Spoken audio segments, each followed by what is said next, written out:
Senator Jon Ossoff joining us. Senator, thank you so much for being here with us.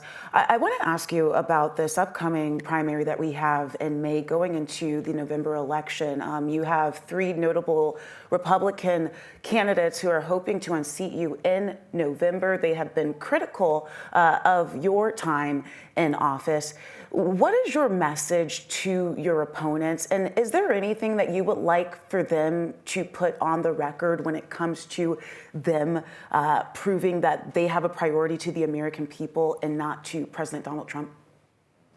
Thank you for having me. And let me first say there's a reason that so many mainstream, reasonable Georgia Republicans are expressing such shock and alarm at this Trump administration ballot raid in Fulton County, Georgia, where the nation's spy chief, Tulsi Gabbard, whose role is to protect the nation from foreign threats, is inexplicably seizing ballots in the state of Georgia, a continuation of President Trump's obsession with overturning the 2020 election.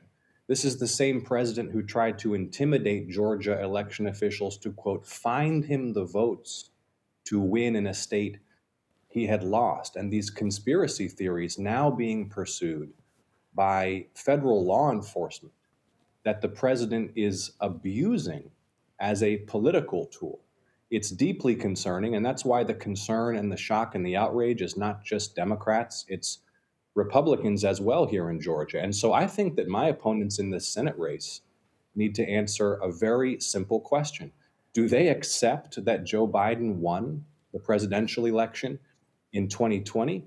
Or are they going to join the ranks of these extreme conspiracy theorists in order to curry favor with Donald Trump?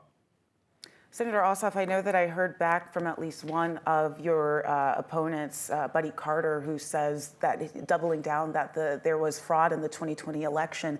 I spoke with Congressman Collins last week when this happened and asked him about this. He said he wants the truth to come out of this. We have not heard from candidate Derek Dooley, but there are people who truly feel that there are still unanswered questions here, at least Mr. Carter and Mr. Collins saying that what's the harm in searching this again? What's your response to them?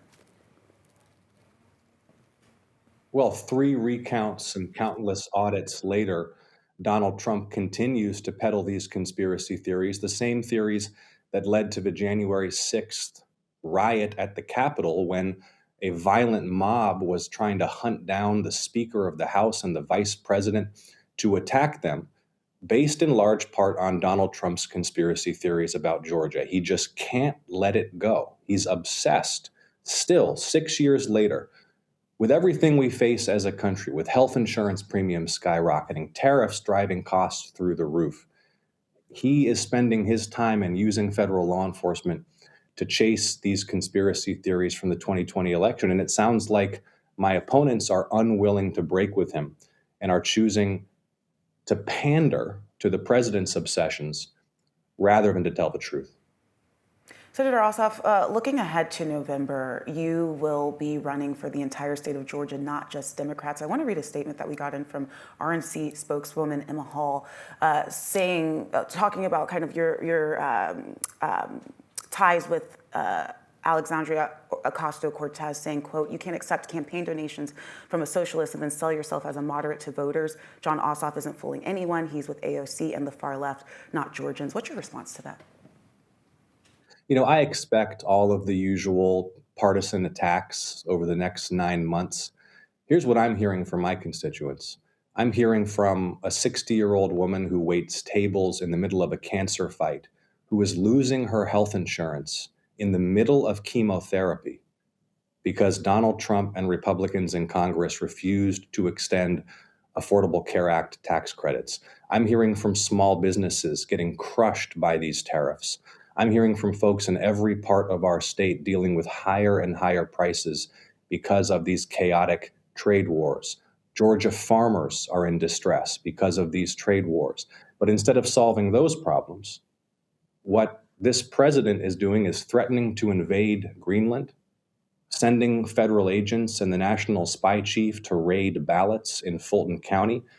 I think this administration is careening out of control from Minneapolis, Minnesota to Fulton County, Georgia. And it speaks to the need for real checks and balances in Washington to constrain an out of control president.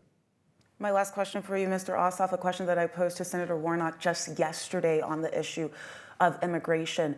Obviously, the election is in November, but what can you do right now, today, leading into November, as a senator to make sure that Georgians who feel threatened by ICE enforcement can be protected? And I also want to preface this by saying you and Senator Warnock did vote for the Lake and Riley Act, which does give permissions for enforcement for undocumented immigrants that do break the law. Look, I think the American people expect and deserve secure borders, and the American people expect and deserve for violent criminals in this country illegally to be arrested and deported from this country. The American people also expect our civil rights and civil liberties to be protected and upheld. This is a freedom-loving country. And that's why you're seeing across the political spectrum, Democrats, independents, Republicans, outrage at the sight of masked federal agents assaulting and killing American citizens, kicking down Americans' doors, raiding Americans' homes without so much as a judge's warrant, setting up police checkpoints and demanding papers. This is not consistent with our Constitution. It's not consistent with our values. Senator Jon Ossoff joining us from Washington. We truly appreciate your time. Thank you so much.